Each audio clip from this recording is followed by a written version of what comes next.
देवराजसेव्यमान पावनाग्निपङ्कजं ज्ञानयज्ञसूत्रमिन्दुशेखरं कृपाकरं नारदादियोगिवृन्दवन्दितं दिगम्बरं काशिकापुराधिनाथ कालभैरवं भजे।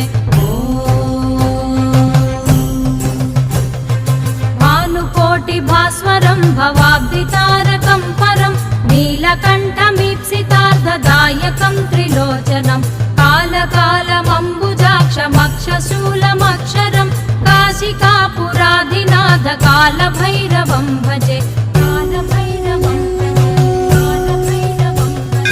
शूलटङ्कपाशदण्डपाणिमादिकारणं श्यामकायमादिदेवमक्षरं निरामयं भीमविक्रमं प्रभुं विचित्रताण्डवप्रियं काशिकापुराधिनाथ कालभैरवं भजे।